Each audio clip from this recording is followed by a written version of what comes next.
Welcome every one to math with சதா.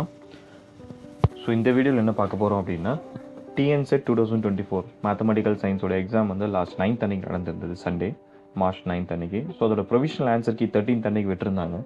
13 to 15 வந்து நமக்கு அதை சேலஞ்ச் பண்ணுறதுக்கான டைம் கொடுத்துருந்தாங்க. ஸோ நம்ம எல்லாருக்குமே தெரியும் நிறைய கொஷின்ஸ் வந்து மிஸ்டேக்ஸ் இருந்தது, ஓகேங்களா. இப்போ நம்ம சைட்லேருந்து மட்டுமே பார்த்தீங்கன்னா ஆல்மோஸ்ட் 31 கொஸ்டின்ஸ் சேலஞ்ச் பண்ணியிருக்காங்க. ஸோ அதில் 2 கேட்டகரி மேக்ஸிமம் வந்து பார்த்தீங்கன்னா ஒன்று வந்து ராங் கொஷின் டைப்பில் வருது, இன்னொன்று வந்து பார்த்தீங்கன்னா அவங்க கொடுத்துருக்க கீ தப்பாக இருக்குது. ஓகே, 2 கேட்டகரி வருது. ஸோ அதில் நம்ம இன்றைக்கி பார்க்க போகிறது பார்த்தீங்கன்னா அந்த ராங் கொஸ்டின்ஸ் தான். ஓகே, ஸோ அதில் ஃபர்ஸ்ட் கொஷின்ன்றது பார்ப்போம். So 21st question. ஸோ இது வந்து பார்த்தீங்கன்னா matrices A equals to AIJBN n cross n matrix ஒரு சம் ஃபீல்டு F கொடுத்துட்டாங்க. தென் சமேஷன் ஒன்று கொடுத்துருக்காங்க. அந்த சமேஷன் என்னன்னு சொல்லி கேட்குறாங்க. ஸ்கொயர் மேட்ரிக்ஸா, நல் மேட்ரிக்ஸா, டிட்டர்மினண்ட்டா, இல்லை சிமெட்ரிக் மேட்ரிக்ஸா அப்படின்னு சொல்லி கேட்குறாங்க. ஸோ இதில் என்ன மிஸ்டேக் அப்படின்னு சொல்லி பார்க்கும்போது பார்த்தீங்கன்னா இந்த சமேஷன் கொடுத்துருக்காங்க இல்லையா, summation sigma belongs to SN symmetric group, இது வந்து சிக்னம் ஃபங்க்ஷன், இந்த -1 the whole power என்ன இந்த மாதிரி கொடுத்துருக்காங்க. A1 sigma of 1 into AN sigma of n. இந்த சிக்மா ஆஃப் 1 சிக்மா ஆஃப் என்லாம் வந்து பார்த்தீங்கன்னா சஃபிக்ஸில் வரணும். அதுக்கு பதிலாக இவங்க மல்டிப்ளிகேஷனில் இருக்கிற மாதிரி கொடுத்துருக்காங்க. ஓகே, ஸோ இது கண்டிப்பாக எரர். மேபி கெஸ் பண்ணுவேன், டிட்டர்மினன்ட் போகலாம், டிட்டர்மினன்ட் ரைட்டு தான். பட் இந்த இடத்துல வந்து பார்த்தீங்கன்னா இந்த ப்ராப்ளம் இருக்குது. ஓகே, மல்டிப்ளிகேஷனில் இருக்குது, சஃபிக்ஸில் இருக்க வேண்டியது மல்டிப்ளிகேஷனில் இருக்குது. எக்ஸாக்டாக பார்த்தீங்கன்னா இது எந்த புக்கில் நீங்கள் இதே எக்ஸாக்ட் டெஃபினிஷன் இருக்கும் அப்படின்னு பார்த்தீங்கன்னா நீங்கள் டாபிக்ஸ் இன் அல்ஜிப்ரா இருக்கு இல்லையா, ஹெர்ஸ்டீன் சாரோட புக்கு. ஸோ அதில் பார்த்தீங்க அப்படின்னா இதுக்கான இப்போ எக்ஸாக்ட் டெஃபினிஷன் இந்த நம்ம கொடுத்துருக்க மாதிரி A1 சிக்மா இன் சஃபிக்ஸில் வர மாதிரி கொடுத்துருப்பாங்க. ஓகே, ஸோ அதனால் இந்த கொஷின் வந்து ராங். நெக்ஸ்ட் இந்த கொஷினில் என்ன மிஸ்டேக் அப்படின்னு பார்த்தீங்க அப்படின்னா இந்த limit extends to infinity. Because இங்கே வேரியபிள் வந்து பார்த்தீங்கன்னா எண்ணில் இருக்குது உள்ள, ஓகேங்களா. இங்கே எக்ஸ்டென்ஸ் டு இன்ஃபினிட்டின்னு கொடுத்துருக்காங்க. ஆக்சுவலாக இங்கே தமிழில் வந்து ரைட்டாக இருக்குது, என்டென்ஸ் டு இன்ஃபினிட்டின்றது ரைட்டாக இருக்குது. ஓகே, பட் ஆனால் மேக்ஸிமம் இந்த மாதிரி இந்த எக்ஸாம்ஸ்லாம் வந்து பார்த்தீங்கன்னா இங்கிலீஷ் வெர்ஷன் தான் ஃபைனல் அப்படின்ற மாதிரி சொல்லுவாங்க. பட் எனிவே எக்ஸ்டென்ஸ் டு இன்ஃபினிட்டின்னு கொடுக்கும்போது என்ன ஆகும் அப்படின்னு பார்த்தீங்கன்னா இங்கே எக்ஸ்ன்ற வேரியபிளே இல்லை. அப்போ நம்ம எக்ஸ்ன்ற வேரியபிள் இல்லைனா இங்கே இந்த இருக்கிறத கான்ஸ்டன்ட் தான் ட்ரீட் பண்ணிப்போம். அப்போ லிமிட் போட்டோம் அப்படின்னா 1 + n² / 2 + 3 அதே தான் ஆன்சராக வரணும். ஓகே, பட் அந்த மாதிரி எந்த ஆப்ஷன்ஸும் இல்லை. ஸோ அப்படி இருக்கும்போது n → ∞ இருந்தால் என்ன ஆன்சர் வருது வேணால் பார்க்கலாம். n → ∞ 1 + n² / 2 + 3n². ஸோ டேரெக்டாக நீங்கள் இன்ஃபினிட்டி அப்ளை பண்ணிங்கன்னா ∞/∞ நிறுவனம் ஃபார்ம் வரும். ஸோ அப்போ நம்ம சிம்பிளிஃபை பண்ணுவோம். சிம்பிளிஃபை பண்ணுறதுக்கு இங்கே என்ன பண்ணுறோம் அப்படின்னு பார்த்தீங்கன்னா n² காமன் எடுக்கிறோம். ஸோ அப்போ 1/n² + 1 / n². இங்கே டினாமினேட்டரில் காமன் எடுத்தீங்கன்னா 2/n² + 3 அப்படின்ற மாதிரி வந்துடும். So limit n → ∞. ஸோ இப்போ n² கேன்சல். ஸோ இப்போ இன்ஃபினிட்டி நீங்கள் அப்ளை பண்ணிங்க அப்படின்னா 1/∞ will become 0. ஸோ 0 + 1 வரும் நியூமரேட்டரில். டினாமினேட்டரில் 2/∞ will become 0. ஸோ அப்போ 0 + 3 அப்படின்னு வரும். So answer is 1/3. ஸோ 1/3 ரைட்டாக ஆன்சர் தான். n → ∞ இருந்ததுன்னா இவங்க கொடுத்துருக்க ஆப்ஷன்லாம் கரெக்ட் தான். பட் நீங்கள் x → ∞ கொடுத்தது இஸ் எ மிஸ்டேக். ஸோ அதனால் இந்த கொஷின் வந்து is wrong question. Next question பார்த்தீங்க அப்படின்னா ஒன்ஸ் அகெயின் 64th கொஷின். இதுவும் வந்து மேட்ரிக்ஸ் பற்றி தான். மேட்ரிக்ஸ் ஏ வந்து எப்போ ஆர்த்தோகோனல் சொல்லுவோம் அப்படின்னு சொல்லி கேட்டிருக்காங்க. ஸோ இன்னொரு விஷயம், இங்கே நம்ம இந்த 64 அதெல்லாம் சொல்கிறது அவங்க கொடுத்துருக்க மாஸ்டர் கொஷின் பேப்பர் பேஸ் பண்ணி தான் நம்ம அந்த நம்பர்ஸ்லாம் கொடுத்துருக்கோம். ஓகே, நான் ஏன்னா நம்மளோட நம்ம எழுதின ரெஸ்பான்ஸ் ஷீட்லாம் இந்த இவங்க கொடுக்கல, ஓகேங்களா. ஈவன் CSA நெட்டில் வர மாதிரி இங்கே வந்து ரெஸ்பான்ஸ் ஷீட் நம்ம கொடுக்கல. வெறும் ஆன்சர் கீஸ் மட்டும் தான், ப்ரொவிஷனல் ஆன்சர் கீ கொடுத்துருக்காங்க, மாஸ்டர் கொஷின் பேப்பர் ஒன்று கொடுத்துருக்காங்க, அவ்வளோதான். இப்போ இன்றைக்கி கொடுத்த நோட்டிஃபிகேஷனில் மேபி அட் த ஏர்லியஸ்ட் கொடுக்க ட்ரை பண்ணுறோம் அப்படின்ற மாதிரி சொல்லியிருக்காங்க response sheet. Maybe response sheet நம்ம அப்கமிங் டேஸில் எக்ஸ்பெக்ட் பண்ணலாம்.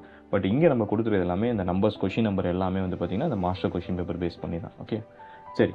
இப்போ வந்து ஆர்த்தோகோனல் மேட்ரிக்ஸ்க்கு A sum tilde A equals to என்னவாக இருக்கணும்னு கேட்குறாங்க. ஆர்த்தோகோனல் மேட்ரிக்ஸாக இருக்கணும் அப்படின்னா நமக்கு என்ன தெரியும் அப்படின்னு பார்த்தீங்க அப்படின்னா ஆர்த்தோகோனல் மேட்ரிக்ஸ் அப்படின்னாலே A × A transpose equals to I வரணும். இல்லை அப்படின்னா A டிரான்ஸ்போஸ் A வந்து நமக்கு I வரணும். ஓகே, பட் இவங்க ஃபஸ்ட்டு வந்து ஒரு ப்ராப்பரான எக்ஸ்ப்ளனேஷன் இல்லை. அங்கே ஒரு டில்டான்னு ஒரு சிம்பிள் யூஸ் பண்ணியிருக்காங்க. ஸோ அது என்னன்றதை சொல்லலை. அது நம்ம என்ன எடுத்துக்கிறது, காம்ப்ளிமெண்ட்டுன்னு எடுத்துக்கிறதா, இல்லைனா வந்து டிரான்ஸ்போஸ்னு கன்சிடர் பண்ணுறதா, இல்லைனா கான்ஜுகேட்னு கன்சிடர் பண்ணுறதா அப்படின்றது நமக்கு தெரியல. ஓகே, ஸோ ஃபஸ்ட்டு அதை கிளியராக இல்லை அந்த இடத்துல. ஸோ அதனால் கொஷின் ராங் எடுத்துக்கலாம். அப்படியே அவங்க கொடுத்துருக்கிறது டிரான்ஸ்போஸாக இருந்தாலும் A × A டிரான்ஸ்போஸ் நமக்கு என்ன தான் வரணும், I தான் வரணும். ஐன்னும் போது இந்த இடத்துல நம்ம என்ன கொடுக்கலாம் அப்படின்னு பார்த்தீங்கன்னா ஐன்றது 1a into a transpose equals to 1 கூட ஐக்கு பதிலாக 1 சம் யூஸ் பண்ணலாம். ஓகேங்களா? அப்படி இருக்கும்போது நம்ம ஆப்ஷன் பி வேணால் ரைட்டுன்னு சொல்லலாம். ஆப்ஷன் சி எனிவே ராங் தான். பட் இது கொஷின் ராங் தான் இது. ஓகேங்களா? ஏன்னா இங்கே ப்ராப்பராக அது என்னன்றதை மென்ஷன் பண்ணலை. நெக்ஸ்ட் கொஷின் பார்த்தீங்க அப்படின்னா 74th கொஸ்டின். ஸோ இது வந்து பார்த்தீங்கன்னா ப்ராபபிலிட்டிலேருந்து மொமெண்ட் ஜென்ரேட்டிங் ஃபங்க்ஷன் கேட்டிருக்காங்க. ப்ராபபிலிட்டி டிஸ்ட்ரிபியூஷன் ஃபங்க்ஷன் ஒன்று கொடுத்துருக்காங்க. அதுவும் discrete probability distribution function. F of X என்னன்றதை கொடுத்துட்டாங்க. எக்ஸ் 1 2 3லாம் இருக்கும் போது எஃப் ஆஃப் எக்ஸ் இந்த வேல்யூ இருக்கும். எல்ஸ்வேர் வந்து 0 அப்படின்றத மென்ஷன் பண்ணிட்டாங்க. ஃபர்ஸ்ட் வந்து பார்த்தீங்கன்னா moment generating function. Moment generating ஃபங்க்ஷனோட டெஃபினிஷன் வந்து பார்த்தீங்கன்னா mx of t அப்படின்றது எக்ஸ்பெக்டேஷன் ஆஃப் e பவர் txக்கு equal. Expectation of X, so expectation of X அப்படின்னா summation of X into probability function P of X போடுவோம். But இங்கே F of X தான் mention பண்ணி ஃபங்க்ஷன் கொடுத்துருக்கேன். ஸோ எஃப் ஆஃப் எக்ஸ் இதுதான். So அப்போ expectation of எக்ஸ்னா X into F of X. Expectation of E power டிஎக்ஸ்னா summation E power T X into F of X அப்படின்னு நமக்கு வரப்போகுது. ஸோ இதில் வந்து பார்த்தீங்க அப்படின்னும் போது எஃப் ஆஃப் எக்ஸ் அப்ளை பண்ணுங்கள். E power T X into F of X is 6/π² x². இங்கே வந்து சமேஷன் ரன்ஸ் ஓவர் எக்ஸ் தான். எக்ஸ் தான் இங்கே வேரியபிள். ஸோ அப்போ ரிமைனிங் மற்ற இண்டிபெண்ட் ஆஃப் எக்ஸ் இருக்கிறதெல்லாம் நீங்கள் வெளில எடுத்துடலாம். ஸோ 6/π² இதெல்லாம் கான்ஸ்டன்ட்ஸ். அப்போ E power T X divided by x² summation of. So இதுதான் வந்து நம்மளோட moment generating function of the given distribution function. ஓகேங்களா? பட் இது எந்த ஆப்ஷன்லையுமே இல்லை. இந்த சி ஆப்ஷன் ஆல்மோஸ்ட் மேட்ச் ஆகுது. But summation is missing. இங்கே ப்ராப்ளம் அதான், சமேஷன் தான் மிஸ் பண்ணியிருக்காங்க. ஸோ இங்கே சமேஷன் கொடுத்துருந்தா அது ரைட்டு. இதுலேயும் மேபி அவங்க ஆப்ஷனாக கொடுக்கும்போது எல்லாத்துக்கும் சமேஷன் கொடுத்துருந்தாங்கன்னா இந்த கொஷின் ரைட்டாக இருந்திருக்கும். ஸோ அப்போ இதில் எந்த ஆப்ஷனும் நம்மளோட ஆன்சருக்கு மேட்ச் ஆகிறதுனால இது வந்து no right options. Okay, no options are correct அந்த கேட்டகரியில் வந்துடும். ஸோ இந்த கொஷினும் நமக்கு ராங் தான். நெக்ஸ்ட் கொஷின் வந்து பார்த்தீங்கன்னா 99th question from probability. Next question பார்த்தீங்கன்னா 99th கொஷின். 99th கொஷின் வந்து பார்த்தீங்க அப்படின்னா நமக்கு பிடியிலேருந்து வந்திருக்கு. ஸோ nth ஆர்டர் பிடிஇ இது. ஸோ ஜென்ரலாக இதில் வந்து நம்ம nth ஆர்டர் பிடிஇயில் டி அப்படின்றத ∂x யூஸ் பண்ணுவோம். டி டேஷ் அப்படின்றது ∂y நோட்டேஷன். ஸோ இது அந்த மாதிரி நம்ம சேஞ்ச் பண்ணும்போது என்ன ஆகும் அப்படின்னு பார்த்தீங்கன்னா இது d² z d dash square z equals to x minus y. So இதிலிருந்து we can take z as common.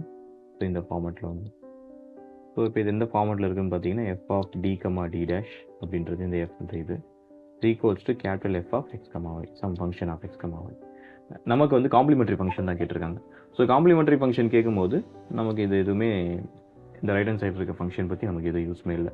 So இது நமக்கு தெரிஞ்சால் போதும். இதை வச்சு நம்ம காம்ப்ளிமெண்ட்ரி ஃபங்க்ஷன் ஃபைண்ட் பண்ணிடலாம். So for finding complementary function first we need auxiliary equation. Auxiliary equation அப்படின்றது என்னென்னு பார்த்தீங்க அப்படின்னா f of d, d dash இந்த ஃபங்க்ஷன் இருக்கு இல்லையா, இதை வந்து நம்ம 0க்கு ஈக்குவேட் பண்ணிடுறோம். ப்ரொவைடட் டிக்கு பதிலாக m சப்ஸ்டியூட் பண்ணிடணும், d டேஷ்க்கு பதிலாக 1 சப்ஸ்டியூட் பண்ணிடணும். அப்படி சப்ஸ்டியூட் பண்ணும்போது நமக்கு இங்கே என்ன கிடைச்சிடும் அப்படின்னு பார்த்தீங்கன்னா m² - 1² equals to 0, that is m² equals to 1. So which implies m equals to plus or minus 1. ஓகேங்களா? ஸோ ரூட்ஸ் வந்து டிஸ்டிங்க்டாக இருக்குது. நான் ஒன்றை வந்து m1ன்னு எடுத்துக்கிறேன், இன்னொன்று வந்து m2ன்னு எடுத்துக்கிறேன், -1. ஸோ இந்த மாதிரி ரூட்ஸ் டிஸ்டிங்க்டாக இருக்கும் போது காம்ப்ளிமெண்ட்ரி ஃபங்க்ஷன் வந்து p1 of y plus m1x plus p2 of y plus m2x. ஓகேங்களா? இதுதான் இதோட காம்ப்ளிமெண்ட்ரி ஃபங்க்ஷன். ஸோ பிக்கு பதிலாக q1 யூஸ் பண்ணியிருக்காங்க, ஒன்றும் ப்ராப்ளம் இல்லை. q1 of m1னா நம்ம 1 கன்சிடர் பண்ணிக்கலாம், x plus q2 of y minus எக்ஸ்ன்னு நமக்கு வந்துடும். Okay, so this y minus X. So அப்போ நம்ம complementary function is equals to q1 into X plus Y, q1 of X plus Y, q2 of Y minus X. So இதான் நம்மளோட complimentary function. So இது எக்ஸாக்டாக option சிக்கு match ஆகலை, but option C ஓரளவுக்கு match ஆகுது நமக்கு. இங்கே வந்து x minus y y minus x வரணும், பட் இங்கே எக்ஸ் மைனஸ் ஒய் இருக்குது. ஓகே, பட் எனிவே அதுவும் மிஸ்டேக் தான். ஸோ இங்கே வந்து எந்த ஆப்ஷனுமே நமக்கு மேட்ச் ஆகலை. ஸோ நோ ஆப்ஷன்ஸாக கரெக்ட் அப்படின்ற கேட்டகரியில் தான் இது வந்துடும் இந்த கொஷின். தேங்க்யூ. இப்போ நெக்ஸ்ட் வந்து பார்த்தீங்க அப்படின்னா இப்போ நம்ம வந்து ராங் கொஷின்ஸ் பார்த்தோம். நெக்ஸ்ட் வந்து ஆன்சர் கீ ராங்காக இருக்கிறது கரெக்ட் ஆப்ஷனோட அப்கமிங் வீடியோஸில் நான் அப்லோட் பண்ணுறோம். இது இல்லாமல் யாராவது இப்போ வந்து பார்த்தீங்கன்னா இந்த ஆன்சர் கீஸ் நம்ம அது மோஸ்ட் 31 கொஷின் சேலஞ்ச் பண்ணணும்னு சொல்லியிருந்தோம் இல்லையா? ஸோ அதோட டீட்டெயில்ஸ் இப்போ நம்ம பார்த்த அந்த 5 கொஷின்ஸு இனிமேல் பார்க்க போகிற கொஷின்ஸ் எல்லாமே ஏன் தப்பு ப்ராப்பர் எக்ஸ்ப்ளனேஷனோட உங்களுக்கு ஒன்றுக்கு ஒரு கொஷினுக்கும் ஒரு பிடிஎஃபாக நான் ஒரு டிரைவ் லிங்க் உங்களுக்கு இந்த டிஸ்கிரிப்ஷனில் இருக்கும். அதை யூஸ் பண்ணி நீங்கள் கிளாரிஃபை ரெஃபரன்ஸ்க்கு எடுத்துக்கலாம், இல்லை நீங்கள் சேலஞ்ச் பண்ணுறதுக்கு யூஸ் பண்ணிக்கலாம். Okay, thank you.